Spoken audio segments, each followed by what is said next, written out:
Quels sont les meilleurs et pires réseaux sociaux pour communiquer et attirer des clients? Bienvenue ici Joanne Yangting et aujourd'hui je m'attaque à mon classement top et flop des meilleurs réseaux sociaux pour développer sa clientèle et sa visibilité. Et ça me tient à cœur parce que je sais qu'aujourd'hui, c'est un gros casse-tête pour beaucoup d'entre vous. Sur quel réseau social aller, où faire du contenu, où trouver des clients, je galère, etc. Je sais plus quoi faire.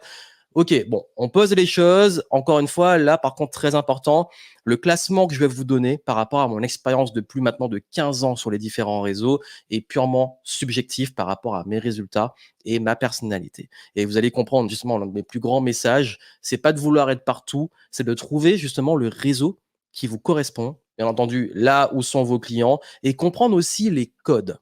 Là, j'ai fait une petite sélection et vous allez comprendre, je vais être très concis sur, en gros, avantages, inconvénients, mais surtout le classement dans lequel je donne. Je vais commencer par le meilleur, celui que je trouve vraiment, pour moi en tout cas, meilleur pour acquérir des clients, mais aussi pour avoir des résultats, et le pire de tous. Et le pire, vraiment, ça va être vraiment pas populaire du tout ce que je vais vous dire, parce que le pire que j'ai choisi, je le déteste, et vraiment, j'ai essayé, mais j'y arrive pas. J'y arrive pas, et je crois qu'il y a un point aussi où j'ai réalisé quelque chose. Avec beaucoup de mes clients, on discute parfois et je me rends compte qu'on a un peu le même avis parce que je pense qu'on attire les personnes qui nous correspondent. Et je dis beaucoup à mes clients, écoute, si tu dois communiquer quelque part, il faut au moins que ça t'apporte de la joie. Parce que faire du contenu pour faire du contenu, c'est pas intéressant. Je crée du contenu maintenant depuis 15 ans, plus de 15 ans même. J'ai commencé avec un blog en 2008 pendant que j'étais étudiant. Ensuite, j'ai commencé à faire beaucoup de tweets parce que Twitter commençait à exploser 2010-2011. Ensuite, je me suis mis à la vidéo, au podcast, etc. Donc, je vais vous en parler.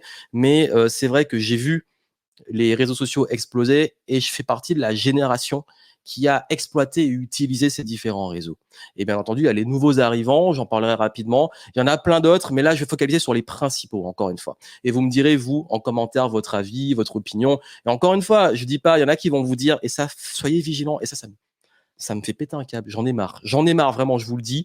Gens qui disent, ouais, mais ça, c'est le truc, tu dois être là parce que c'est là qu'il y a machin, etc. La ferme. Vraiment. Et là, je suis désolé, c'est un coup de gueule parce que ces putains de marketeurs qui passent leur vie à te dire, voici le nouveau réseau social, c'est là qu'il faut aller, c'est là que ça marche et tout. Putain, les mecs, vous nous sortez le même truc tous les 6 mois dès qu'il y a un truc qui sort. C'est bon, on se calme. Moi, je parle en tant qu'entrepreneur qui a un vrai business, des vrais résultats, des vrais clients depuis maintenant largement plus d'une décennie. Donc, ce que je vous donne là, c'est pour ceux qui veulent avoir un business, pas juste ceux qui veulent devenir, entre guillemets, influenceurs, c'est un business, ouais, mais je pense que ceux que je touche, je n'ai pas dans ce délire-là. Et puis surtout, ceux qui veulent avoir des vrais clients et qui fait faire du contenu. Bref, vous avez compris. Moi, je suis pas de l'école, voici le meilleur truc universel. C'est à vous de trouver ce qui est bon pour vous et surtout ce qui vous donne de la joie. Et vous allez voir que plus on va descendre dans le classement, moins mes yeux y brillent et moins ça me donne envie de publier dessus. Allez, c'est parti. Voici mon classement. Et juste avant, un petit point super important. En descriptif, si vous ne me connaissez pas d'ailleurs, hein, pour ceux qui ne me connaissent pas, j'ai commencé direct. Je suis entrepreneur, vous l'avez compris, depuis 2008. Et surtout, je propose aussi des programmes et du consulting. Et si aujourd'hui, vous voulez booster votre visibilité, votre communication, vous avez des ressources en descriptif. Vous avez un programme où je donne tous mes secrets sur du contenu qui vend.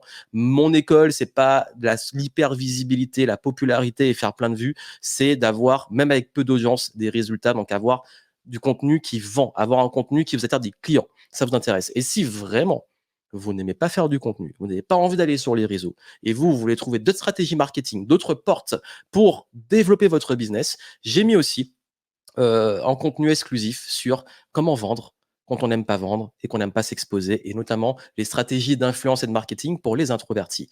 Ça vous intéresse? Voilà, c'est en descriptif. C'est le mieux à faire si vous voulez aller plus loin sur ce que je vais vous dire et que vous voulez mes stratégies que j'ai élaborées, testées et affinées pour vous aider sur le long terme. Vous êtes prêts? On y va? On va commencer par mon préféré. Alors on va dire, ouais, mais c'est pas un réseau social. Non, c'est un réseau social. C'est clairement un réseau social parce que c'est devenu un réseau social, mais sans l'être vraiment.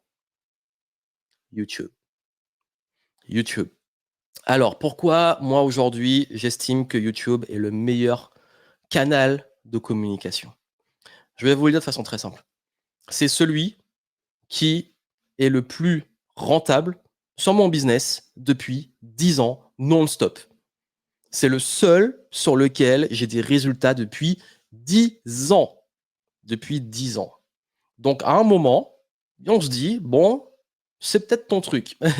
Et je parle pas en fait, moi j'ai pas une stratégie de YouTube de faire beaucoup de vues, d'avoir une croissance astronomique.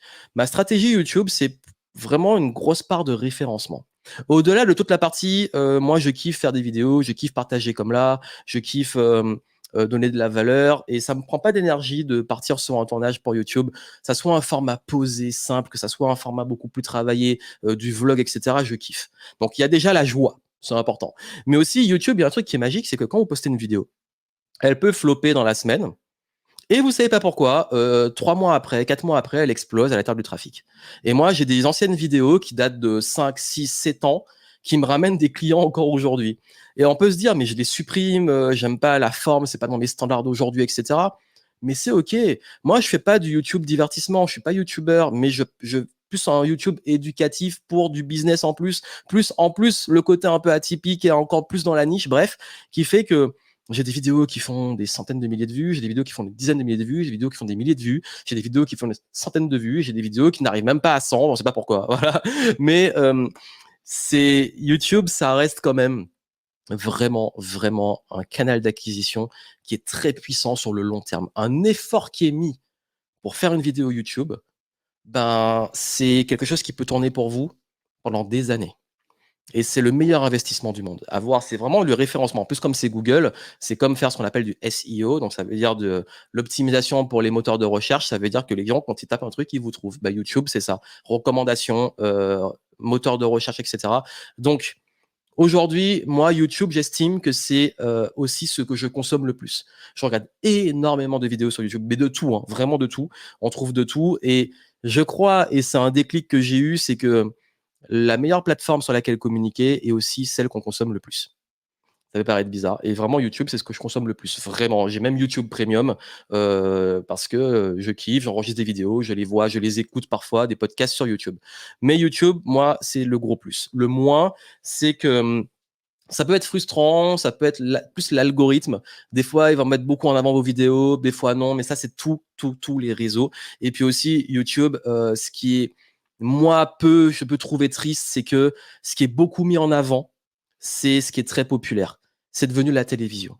C'est vraiment devenu la télévision, c'est les codes de la télé. Et moi, comme je dis, je suis pas YouTuber, c'est pas mon game, mais je trouve que on a perdu le côté découverte, le côté trouver des petites pépites, des petits créateurs, des trucs sympas. Donc ça, c'est un peu voilà noyé dans une norme des codes, mais ça, c'est tous les cycles de vie des réseaux. Mais je trouve qu'on peut quand même y trouver encore de plus en plus de pépites. YouTube de loin. Le deuxième, j'en ai vite fait parler. Il y en a qui vont encore une fois me dire, mais c'est pas un réseau social. Alors pour le coup, c'est pas un réseau, mais je voulais sortir un peu de l'aspect réseau, ce qui est ça va vraiment être des réseaux sociaux, mais apporter aussi des canaux de communication, on va dire, dans nos activités de vente, d'expertise notamment parce que je touche beaucoup de gens qui vendent leur expertise ou leurs produits, ça peut être aussi des artisans, des artistes et cetera. Donc on est sur, OK, des indépendants qui se vendent. Le podcast, c'est le deuxième format de contenu que j'écoute le plus. Et d'ailleurs, hein, j'en profite, hein, si, vous me suivez pas sur le podcast Game Entrepreneur, bah, suivez-moi, je suis sur Spotify, iTunes, et cetera. Vous avez le lien en descriptif. Et d'ailleurs, je pense que je publierai, ce que je fais parfois. Il y a des formats comme celui-ci qui sont plus posés, que je publie sur YouTube, mais également que je mets en podcast parce qu'on peut l'écouter sans que ça empêche de profiter de la valeur qui est apportée. Donc voilà, ça c'était une petite parenthèse pour vous dire que le podcast, c'est pas hélas un réseau social entre guillemets. Et là, je vais me faire taper dessus, mais je voulais quand même le placer en disant que ce qui est bien avec le podcast, c'est que les gens passent du temps avec vous. Et on utilise un des leviers les plus puissants et plus puissant que la visibilité, c'est la fréquence. Les gens passent du temps avec vous et vous écoutent souvent. Et quand quelqu'un vous écoute en voiture, beaucoup d'entre vous m'écoutent en voiture, je l'apprends à travers nos échanges, quand vous l'écoutez pendant que vous faites autre chose, pendant le sport, le ménage et tout, vous êtes avec les gens. Moi aussi, j'ai beaucoup de mes programmes, notamment des formations qui sont en audio, et mes clients disent c'est cool, je peux écouter, en faisant autre chose, je peux réécouter, ça me permet de changer mon mindset, d'avancer, etc. Donc c'est ça. Donc c'était l'audio, mais je n'avais pas m'y attarder parce que c'est pas vraiment un réseau social. Le troisième. Alors, j'ai hésité, hein. J'ai hésité entre ce troisième et le quatrième, mais c'est maintenant aujourd'hui la même société. Société qui s'appelle maintenant Meta et non plus Facebook. Et j'ai hésité. J'ai hésité entre celui-là et le suivant, mais je l'ai refait passer en haut pour une raison que vous allez comprendre. En fait, Facebook, j'ai détesté pendant longtemps. Il y a un moment, j'ai pas aimé la tournure et j'ai supprimé, en fait, j'ai viré mon profil où j'avais beaucoup de contacts, notamment dans mon industrie. J'en avais marre. Et je crois que maintenant, ils sont tous sur celui que j'ai mis dans mon flop, le tout dernier. Facebook, ce que j'aime, c'est que leur plateforme publicitaire, on dira ce qu'on veut, elle est puissante. Quand on le fait bien, quand on maîtrise bien, et je maîtrise bien aujourd'hui, elle est extrêmement puissante. De même, j'ai retrouvé un reach sur ma page Facebook qui était perdu depuis un petit moment, qui est impressionnant. J'ai beaucoup en fait, c'est pas tous les posts, encore une fois, mais j'ai des posts où il y a beaucoup d'interactions et j'ai même fait des mini buzz. Alors, je sais pas quand vous verrez parce que c'est très aléatoire. Il y a des fois, il y a rien qui se passe. Des fois, il y a beaucoup de monde. Mais il y a un moment, il y avait vraiment rien. Peu importe ce que je postais, il y avait rien. Et il y a beaucoup, parce que moi aussi, j'ai des stats et j'ai du tracking. Beaucoup de mes clients viennent de Facebook. Et ils viennent pas de Facebook Ads, pas de la publicité. Ils viennent vraiment de Facebook, de ma page. Donc je me suis dit: «Ah ouais, mais il y a quand même un truc», et l'ambiance s'est apaisée. Alors oui, quand on fait de la pub et tout, on se tombe tous sur, des cas pas possibles, mais Facebook s'est beaucoup apaisé. Facebook est devenu, plus agréable, les outils de modération sont bien. Enfin, j'aime bien comment ils sont un peu remis en question. Alors on va se dire: «Oui, ça a été déserté et cetera», mais il faut savoir que ma clientèle, et je parle d'attirer des clients, ma clientèle, elle a en moyenne entre 30 jusqu'à 60. Donc, c'est des gens qui sont encore sur Facebook. Et celui qui va suivre, j'ai parlé de Meta, bah, Instagram. Alors, Instagram, je suis mitigé. Instagram, j'aime bien. C'est-à-dire que Facebook, Instagram, c'est des réseaux où quand je poste des trucs ou quand j'y vais, c'est très neutre. C'est ni de la grande joie, ni du dégoût et de saouler. Donc, j'estime que aujourd'hui, moi, Facebook et Instagram sont deux plateformes qui permettent d'avoir une bonne découverte à travers sa communauté, à travers le partage, à travers les gens qui vont tomber dessus. Donc je trouve que c'est intéressant. Alors Instagram, je suis pas le plus grand des fans dans le sens consommateur. Je consomme pas beaucoup d'Instagram. Scroller des reels et tout, c'est un peu comme celui qui va suivre. Les formats courts, c'est pas mon délire. Je sais que YouTube aussi a les shorts. Alors nous, on le propose. On propose des shorts, des TikTok et des Insta, des Reels ou des Reels, c'est pas comment on dit. Mais c'est clairement pas le truc que moi je préfère même créer. Je préfère parfois mettre des extraits de vidéos de conférences, mais créer des trucs en 1 minute, c'est pas mon délire. Moi, j'aime bien prendre le temps, comme là, développer les trucs. Donc ça, c'est vraiment mon avis. Instagram, c'est quand même puissant. J'ai des clients qui ont des bons résultats dessus. Moi, j'ai beaucoup de gens qui me découvrent dessus, à travers également la pub de Meta, mais à travers aussi certains posts et partages. Mais je dirais que c'est pas le réseau où je mets le plus d'énergie. Donc voilà un peu pour Insta. Et l'autre qui suit, c'est TikTok. Alors TikTok, je sais pas quoi en penser. J'ai des TikTok qui ont fait des dizaines de milliers de vues, des centaines de milliers de vues. Il y en a un qui, au moment où j'enregistre, est pas loin du million et je pense qu'il va l'atteindre. Mais en termes de ce que ça m'a rapporté en termes de clientèle, pas grand-chose. Donc, pour moi, c'est encore trop tôt pour se dire, encore une fois, beaucoup disent: «Ouais, mais c'est l'opportunité, machin». Mais ça dépend qui est ta cible. Alors oui, c'est un investissement pour l'avenir, pour les plus jeunes et tout, mais moi, ma cible, elle est pas du tout, moins de 30 ans. C'est très rare. J'en ai très rare, mais vraiment, je parle de mes clients, mes plus gros clients. Ils sont très rarement en dessous de 30 ans, contrairement à ce qu'on pourrait penser, comme quoi. Mais je trouve que il y a eu des opportunités dessus, c'est intéressant, mais par contre, on peut travailler pour avoir un feed TikTok intéressant avec leur algorithme, mais ça vole pas haut. Et puis on est en train de voir comment c'est en train de dérailler le niveau d'attention de cette nouvelle génération et même de l'ancienne génération qui est dessus. Donc TikTok, très partagé. Pour l'instant, je suis en test. Je suis très neutre. Mais voilà, ça peut être intéressant. Celui qui va suivre, alors celui-là, je suis entre le très dark et énormément d'opportunités. C'est-à-dire que c'est celui qui est vraiment, c'est le yin et le yang. C'est tout ou rien. C'est Twitter. Twitter, ça a été l'un des premiers que j'ai mis en avant et que j'ai utilisé quand j'ai lancé mon business avec mon blog. À l'époque, j'avais, réussi en très peu de temps à avoir des milliers d'abonnés sur Twitter. Il se passait des trucs intéressants, il y avait beaucoup de trucs sur le web marketing et tout. Puis c'est devenu Twitter le réseau où les gens se lâchent, le réseau de la haine, de la polémique, du n'importe quoi, de la médiocrité, de la politique bas niveau, du harcèlement. Bref, Twitter, c'est devenu l'humanité. On peut avoir le meilleur comme le pire et le très très dark. Et je crois que ce serait dur de dire que j'y vois pas une opportunité parce que j'ai réussi à me faire un Twitter notamment anglophone qui est très très très qualitatif, où j'ai des trades vraiment intéressants et tout. Moi, je vais pas sur le Twitter actualité, politique, polémique. Vous voyez les trends, surtout en France, c'est que les trucs négatifs. Non, moi, je vais sur le Twitter qui apporte de la valeur. On peut nettoyer, etc. Mais pour ça que je suis mitigé. On peut avoir du très très bon, comme ça peut être la porte ouverte à tout et n'importe quoi. Donc Twitter, d'ailleurs, je vais vous faire une petite confession. Twitter est plus dans ma stratégie anglophone que francophone. Mais ça a été un réseau quand même que j'ai pas mal exploité à ses débuts, donc début des années 2010, où j'étais très content. Et puis après, c'est quand, en fait, comme tout réseau, dès que la masse commence à l'adopter, c'est là que les problèmes arrivent. Et le dernier, là, oh là là là là là là, LinkedIn. LinkedIn. Ah là là, j'ai essayé. C'est le seul réseau social sur lequel, dès que que je vois mon feed, je suis saoulé. Ça peut paraître méprisant, mais je trouve que LinkedIn, c'est pour moi la plus grande médiocrité du marketing.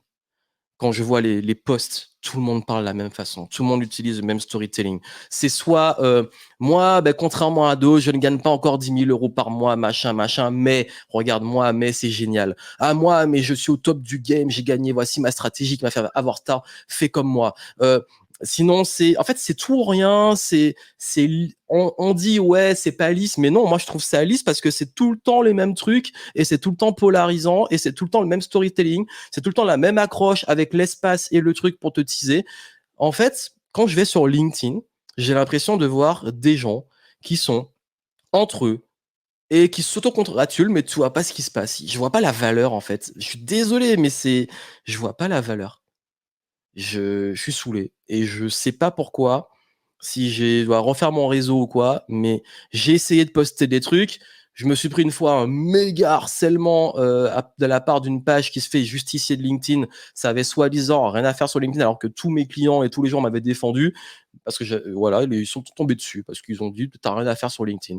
Euh, LinkedIn représente tout ce que j'ai fui quand j'ai décidé de devenir entrepreneur. Ça a été un déclic pour moi, ça. J'ai fui le monde corporate. J'ai fui l'espèce de monopensance où tout le monde fait la même chose et parle de la même façon. J'ai fui la défense à Paris. Je voulais pas y finir après mon école de commerce. J'ai fui la startup nation française. Le monde, je sais pas, ça me saoule. Non mais encore une fois, je vous dis, c'est mon opinion. Là, ils sont très heureux, ils disent ouais, mais j'ai des clients et tout. Je vais sur le truc, ça me met pas en joie. Je pose du contenu qualitatif, ça prend pas. Je mets des efforts, j'interagis, les gens, j'aime pas leur façon de penser, etc. Qu'est-ce que je vais aller foutre là? Même si ça m'apporte des clients, qu'est-ce que je vais faire sur un truc qui me saoule? Et c'est ça aussi, c'est qu'il y a des gens, ils vont sur un truc parce qu'ils se disent c'est opportunité de business. Mais voilà, si le business, il n'y a pas du kiff, il n'y a pas du sens et il n'y a pas un aspect qui me met en joie, ça m'intéresse pas. J'ai tellement tous les autres trucs me rapportent des clients. Qu'est-ce que je vais aller perdre mon temps là? Non, en fait, LinkedIn, moi, ma stratégie, c'est plus trouver parfois des partenaires, des trucs comme ça, plus du réseau, mais la partie prospection client. Voilà. Et puis, je sais qu'il y en a qui vont me dire, ouais, mais t'as pas compris le truc, il faut que tu fasses comme ça, mais c'est une réelle opportunité. Encore une fois, je vous ai dit, c'est bon, moi, les discours, c'est là qu'il faut aller, c'est ça qui marche et il faut que tu le fasses. C'est un truc que je méprise dans le monde du marketing. Parce que le marketing, c'est qui est ta cible, où elle est, où tu es bon pour l'attirer et vas-y. Voilà. Peut-être que LinkedIn, je suis pas bon dessus et franchement, je vous le dis, j'ai pas envie de devenir bon dessus. Donc, je ne sais pas. Je ne sais pas la suite. Soit je vire tout, je crée un compte anglophone et je me focalise dessus. Parce que, encore une fois, LinkedIn comme Twitter, la partie anglophone, je la trouve cool. La partie francophone, Bah, je viens de vous dire tout ce que ça représente tout ce que je déteste et que j'ai fui quand j'ai voulu devenir entrepreneur. Et comme je vous le disais au début que j'ai l'impression que tous les gens de Facebook ont migré sur LinkedIn, je crois que tout ce qui me saoulait à l'époque sur Facebook est arrivé sur LinkedIn. Voilà. J'ai pas été tendre pour le dernier. Je vais me faire plein de copains, mais encore une fois, c'est mon avis. Vous êtes libre. C'est inutile. Enfin, mettez votre énergie à me forcer d'utiliser une plateforme ou de mieux l'utiliser. Je m'en fous. Moi, je partage ma vision des choses. Trouvez le truc qui vous correspond. Si ça marche pour vous, tant mieux, allez-y, au lieu d'essayer de convaincre les autres. Moi, là, je suis pas dans une posture de convaincre, je suis dans une posture de vous montrer que ça se trouve, le classement va être totalement différent pour une autre personne. Ça dépend de votre personnalité, de votre business, de votre clientèle, de votre énergie, de là où vous vous sentez bien. Donc, pour moi, c'est vraiment ce classement. Le top du game, YouTube, pour moi, je kiffe. C'est de l'investissement long terme. Je pourrais continuer à faire du YouTube, même si je faisais 10 vues parce que je kiffe ça. Le podcast aussi, c'est un bon canal, on va dire, sur le long terme. Et moi, j'aime bien aussi d'écouter les podcasts. Facebook et Instagram, donc Meta, je vais mettre les deux ensemble. Pour moi, il y a du réel potentiel. On dit que c'est vieillissant, mais pour moi, ils arrivent quand même à apporter des choses intéressantes. On a des belles découvertes. TikTok, point d'interrogation. Ça dépend. TikTok, il y a tout et rien. Et donc, faut trouver peut-être son angle. Moi, j'ai trouvé un truc qui a marché avec une formule qui marche très bien sur TikTok.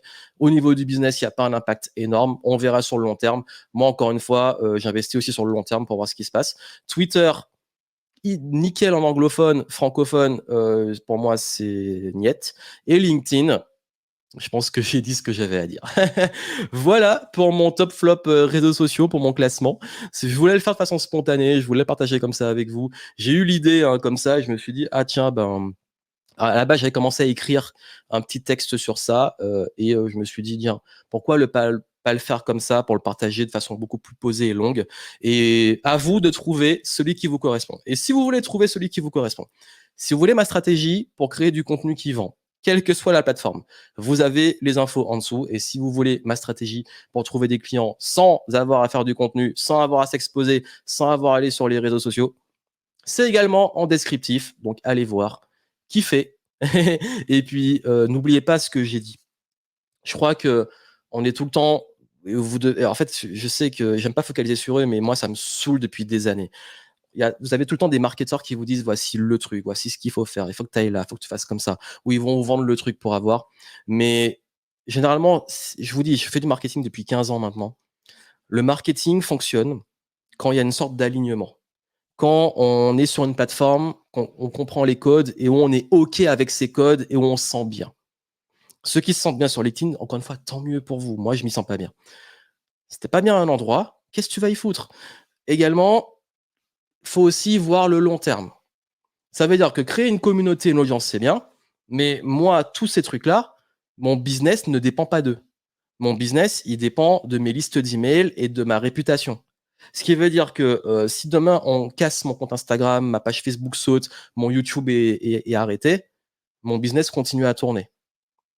Alors que pour beaucoup, si c'est juste ça et votre audience elle est là, ça ne vous appartient pas. J'ai déjà eu des problèmes avec YouTube.